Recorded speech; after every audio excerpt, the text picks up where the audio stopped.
Are you or someone you know looking to buy or sell a home? When you use a HomeGain Realtor to buy or sell a home, you can get $150. Visit HomeGain.com and click on the Promo 150 banner at the top of the page to get started. Compare HomeGain Realtors and choose your favorite. Complete your home purchase or sale transaction with a HomeGain Realtor, and HomeGain will pay you $150. Get started today by going to HomeGain.com.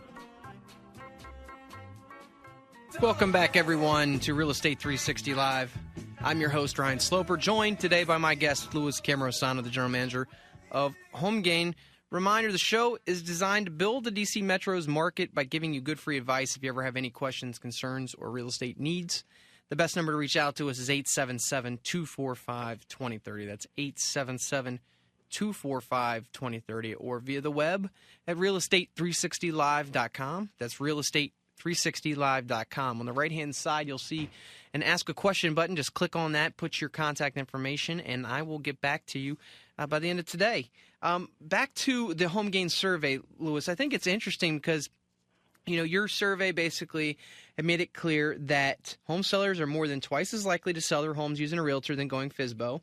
73% of homeowners using a HomeGain agent had their home sold versus 62% who used a non-HomeGain agent, and versus 30% of who went FSBO. Further into it, I read a little bit more that you had said that it was, 22% of FSBOs actually decided to enlist the aid of a realtor to help sell their home. So they started out trying to sell it on their own, but realized it wasn't going to work, so they ended up going to a realtor anyway? You would think that number would be higher since only 30% managed to sell their homes. Right. It may mean that a FSBO, in all fairness, is just testing the waters. Yeah. And maybe is not as diligent. But again, if you want somebody who's an advocate for you, who knows the market, who knows how to price the home and get the home sold for you, then going with a realtor, the numbers do show that you've got a far better chance of getting it sold if you pick the right real estate agent. You know, let's just say that I didn't know anything about real estate, Louis, though. I mean, wouldn't it still make sense, even if somebody's considering selling their house for sale by owner, to still reach out to a professional or still go to HomeGain and try to compare 2 or 3 different realtors, maybe find one they want to connect with, have them come over, give them a valuation? I mean, to pick their brain before they ultimately decide to just put their house on the market on their own? Yeah, well, it makes sense not just to do that, but as you mentioned, you can go to HomeGain or somewhere else where you can at least compare real estate agents. But just getting a realtor in and of itself may not be the right answer either. Right. What we have at HomeGain is the ability to go and compare realtors on an apples-to-apples basis while remaining anonymous, and the realtors propose to you what they're going to do to get your home sold, what their marketing plan is, what they think they can get for your home, and so on. That's the way to go. If you're going to unload an asset, it's not like selling a stock you do a mouse click. You're selling an asset that's in the hundreds of thousands of dollars. It's a much more complicated transaction than you might imagine. Yeah, and, I often get the question, Louis, that for, somebody that's trying to sell their house for sale by owner, and let's say I had the potential buyer that wants to go look at that for sale by owner property, they'll say, well, if that's listed for sale by owner, then are they willing to come off of the price because they don't have an agent, so shouldn't they be willing to come off the price by, 3 or 6%? And, I think it's a common misconception that, just because you're selling for sale by owner, that somebody's not going to come in and still lowball your offer. Absolutely, and you're not going to know the difference. The other thing I want to mention, Ryan, is at the bottom of that blog post, which can be found at blogs.homegain.com or by going to homegain.com and scrolling down to the icon that shows that you have a 120% better chance of selling your home using a realtor, is at the bottom there are 2 links, which are 50 reasons to use a buyer's agent and 101 reasons to use a seller's agent.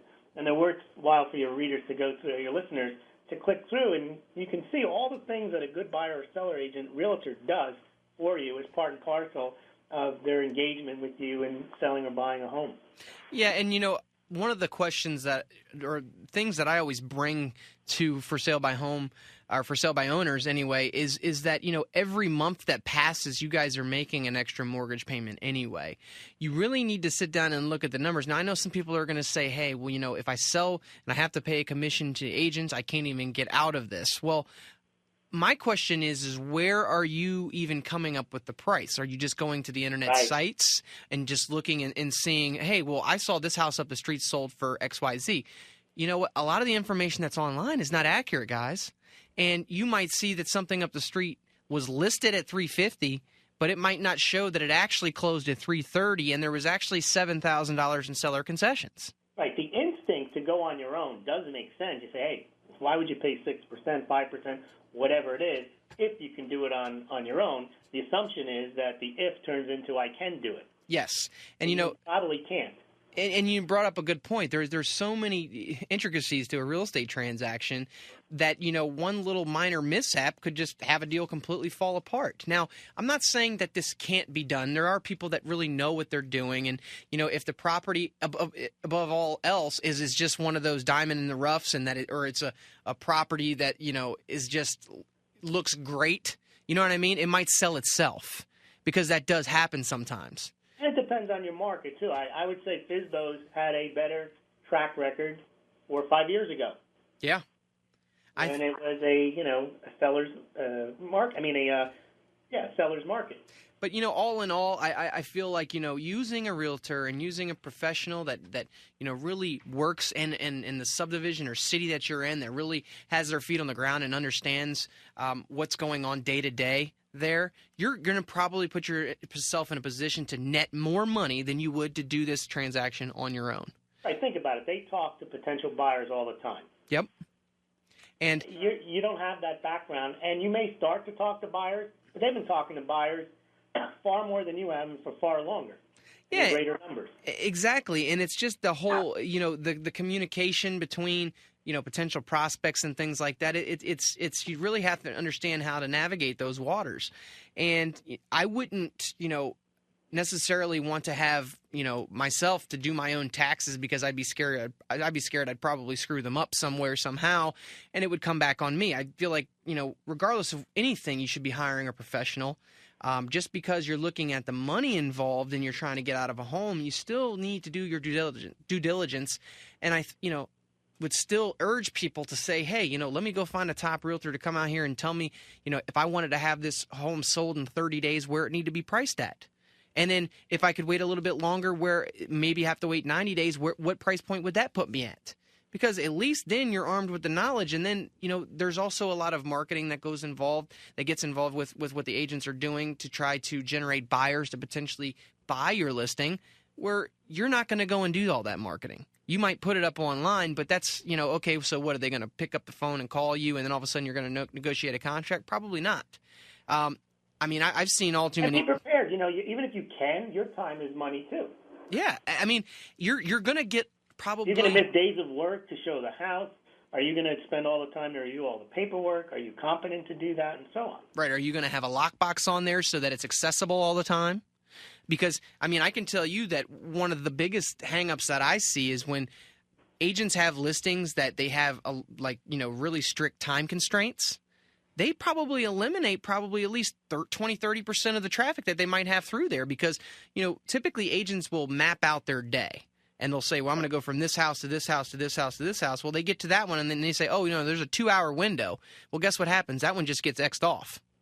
So, it is important to make your house available all the time, and you're going to be the one responsible for doing that. And unless you're going to put a combo box on there, but then you have to worry about, okay, well, what's going to happen? Are you just going to give out the code to anybody? I don't think you want to do that. So, there's a lot of drawbacks from trying to sell your house on your own. And at the end of the day, I would say a good portion of the time, probably 89% of the time, you're going to be put in a better financial position because you're going to net more money on the sale. You're going to have probably your house is going to sell quicker. So you're going to have more well-qualified buyers coming after your home. And as the HomeGain survey shows, you have a better chance of actually getting it sold. Yeah.